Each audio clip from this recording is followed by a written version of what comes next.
Pathfinder classes में आपका स्वागत है। चलिए, यूज ऑफ कंजक्शन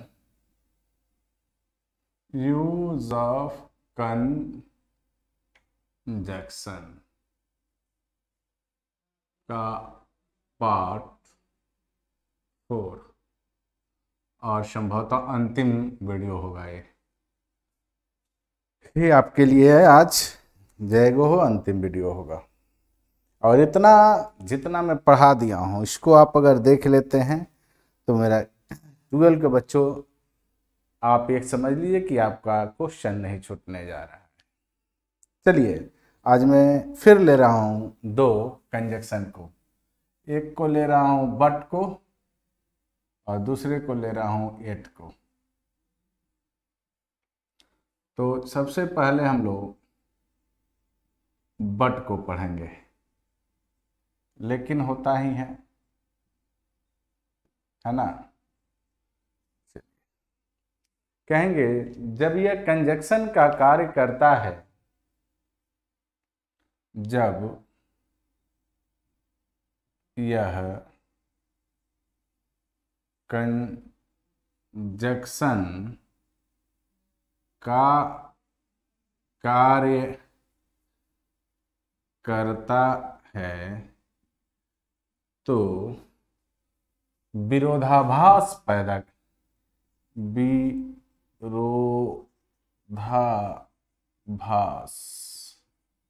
विरोधाभास को दर्शाता है।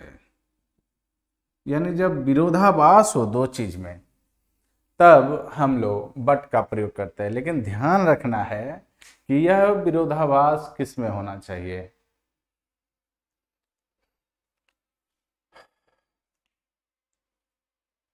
यही लिख देते हैं।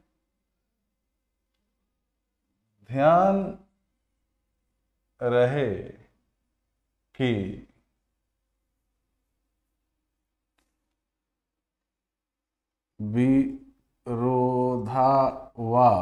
विरोधाभास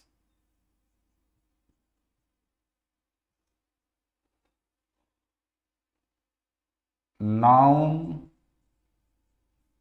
प्रोनाउन या एडजेक्टिव के बीच होना चाहिए। यानी जब विरोधाभास दो नाउन के बीच होगा या फिर प्रोनाउन के बीच होगा या फिर एडजेक्टिव के बीच होगा तो हम लोग बट का प्रयोग करेंगे। जाहिर सी बात है, कहेंगे कि बट का प्रयोग एक कंजक्शन के रूप में तब किया जाता है जब यह विरोधाभास को क्या करता हो, व्यक्त करता हो। और वह विरोधाभास किस में होना चाहिए? तो विरोधाभास दो नाउन के बीच होना चाहिए, प्रोनाउन के बीच होना चाहिए या एडजेक्टिव के बीच होना चाहिए। जैसे मैं कहूं he is poor but honest.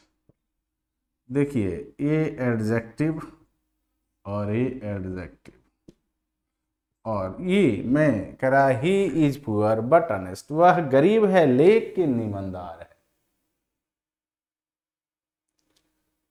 लेकिन ईमानदार है। तो इसका काम क्या है? ये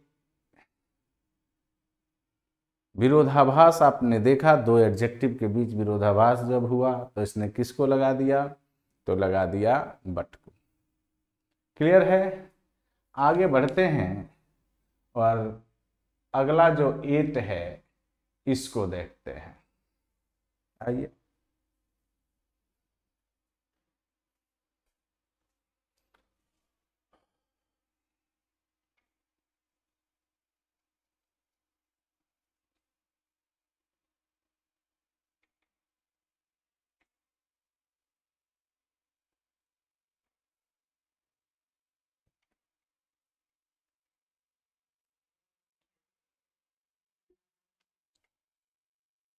yet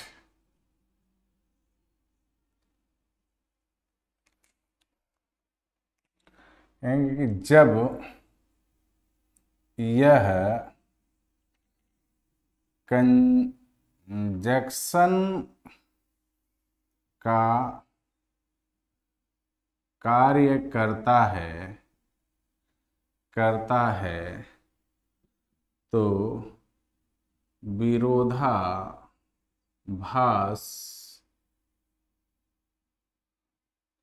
को व्यक्त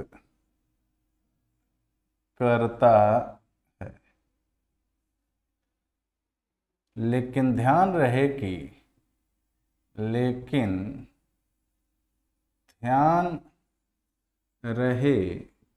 कि विरोधाभास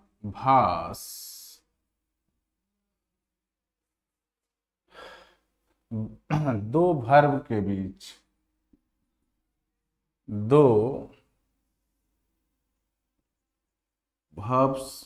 के बीच हो तो,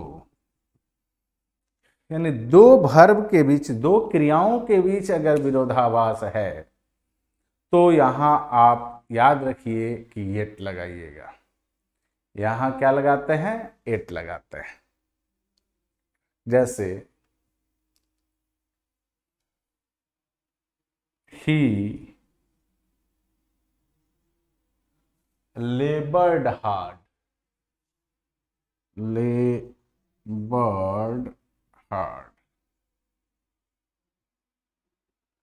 it,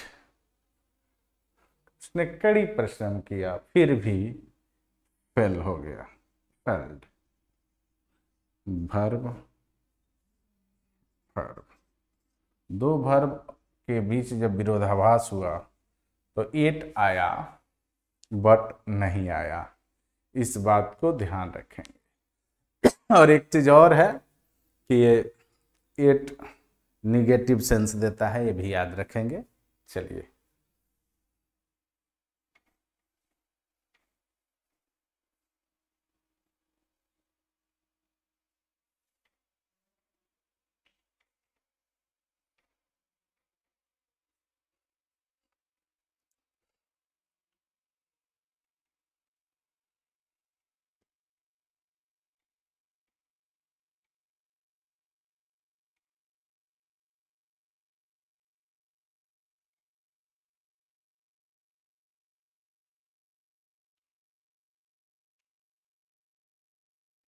अगला है इफ और अनलेस।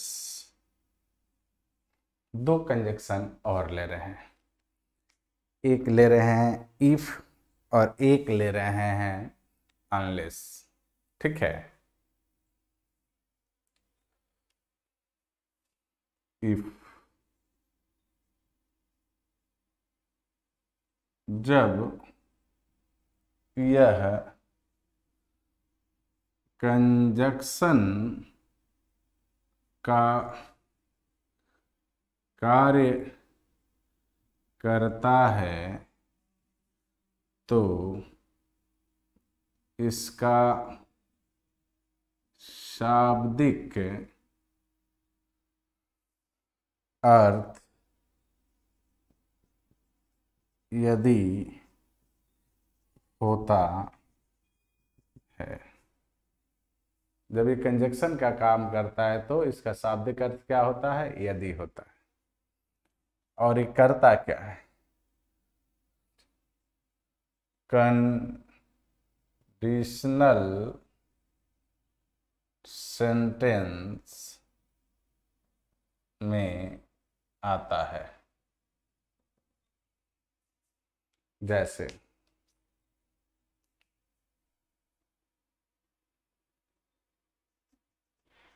कंसल्ट मी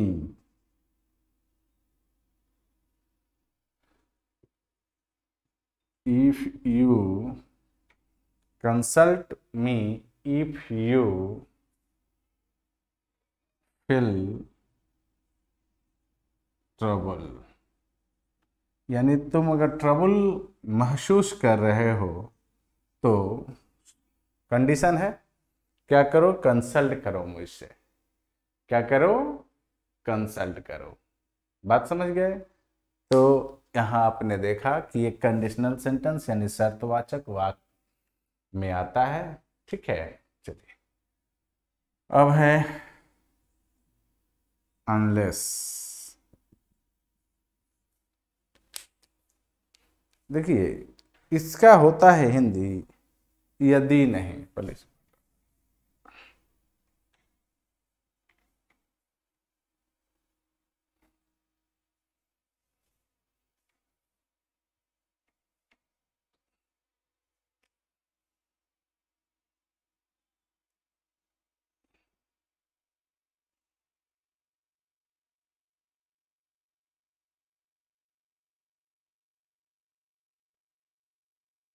यदि नहीं, जब यह कंजक्शन का कार्य करता है, जब यह कंजक्शन के रूप में आता है तो इसका शाब्दिक अर्थ होता है यदि नहीं। यदि नहीं, जैसे you will not pass, you will not pass unless, you will not pass unless you labor। कह रहा है कि यू विल नॉट पास, तुम पास नहीं होगे यदि नहीं मेहनत करते हो, यानी यदि मेहनत नहीं करते हो तो तुम पास नहीं होगे। चलिए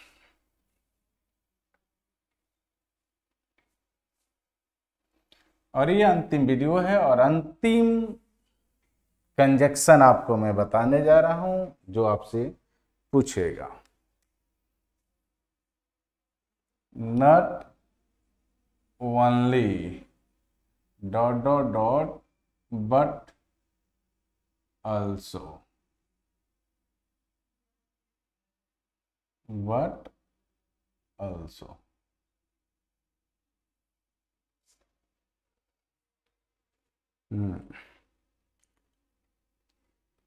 जैसे समझने की इसमें थोड़ी सी बात है, पहले इसको समझ लेते हैं फिर बनाएं।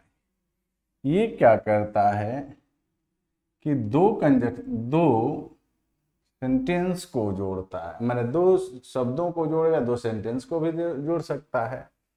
तो यहां जब नाउन आएगा, एक नाउन यहां आना चाहिए, दो को जब जोड़ता है तो वर्ब हमेशा इसके साथ इसके अनुसार आएगा, यानी ये सेकंड है तो सेकंड के अनुसार।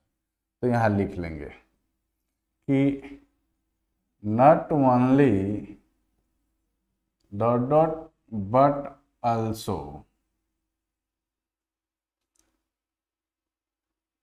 एक ऐसा कंजक्शन है जो दो शब्दों या वाक्यों को जोड़ता है, लेकिन वर्ब सेकंड वाले शब्द के अनुसार लेता है। जैसे मैं कहूं कि not only Ravi but also his friends are my student। ध्यान देना है, देखिए एक है यहाँ रवि और दूसरा है हिज फ्रेंड्स। ये जो सिंगुलर है, ये जो है प्लुरल है, ये जो वर्ब आया वो प्लुरल। इसके अनुसार अगर ये इस तरह आ जाए कि not only Ravi but also Hari my student।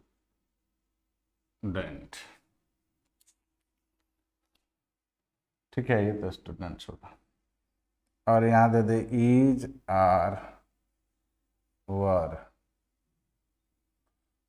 ठीक है, तो देखो ये हरी सिंगुलर है इसीलिए ही जाएगा, ये ध्यान रखना। तो ये था कंजक्शन जो आपने देखा। 4 पार्ट में कंजक्शन को आपको वीडियो मिलेगा। कंजक्शन पार्ट 1, कंजक्शन पार्ट 2 और कंजक्शन पार्ट 3 और 4। तो ये था कंजक्शन जो आपने देखा और 12 का यहाँ पर कंजक्शन खत्म हुआ। यानी आपने क्या क्या पढ़ लिया? नाउन पढ़ लिया, प्रोनाउन पढ़ लिया, एडजेक्टिव पढ़ लिया, वर्ब पढ़ लिया, एडवर्ब पढ़ लिया, प्रीपोजिशन पढ़ लिया, कंजक्शन पढ़ लिया। और इंटरजेक्शन से कुछ क्वेश्चन ऐसा होता नहीं है, इस इंटरजेक्शन पर बहुत फोकस करने की भी जरूरत नहीं है। और अब हम आपको जो पढ़ाएंगे वो पढ़ाएंगे आर्टिकल बाकी है आपका, उसके बाद सीधे हम लोग इन करेंगे सेंटेंस ग्रामर में। आर्टिकल पढ़ा देंगे, उसके बाद हम लोग सेंटेंस ग्रामर में चल जाएंगे। अभी तक वर्ड ग्रामर चल रहा है। वर्ड ग्रामर में आपने नाउन को पढ़ा, नाउन के बहुत सारे फैक्ट को पढ़ा, बहुत सारे क्वेश्चन किया। उसी तरह प्रोनाउन, उसका भी फैक्ट पढ़े। एडजेक्टिव उसी तरह पढ़े, वर्ब पढ़ा, एडवर्ब पढ़ा, प्रीपोजिशन पढ़ा, कंजक्शन पढ़ा। ठीक है, अब हम आपको लास्ट पढ़ाने वाले हैं अगले वीडियो में आर्टिकल, जो आप आर्टिकल देखेंगे +2 के लिए और एयरफोर्स नेवी SSC के लिए। इसके बाद हम सीधे प्रवेश करेंगे सेंटेंस ग्रामर में। फिर मिलते हैं अगले वीडियो में, तब तक के लिए गुड बाय।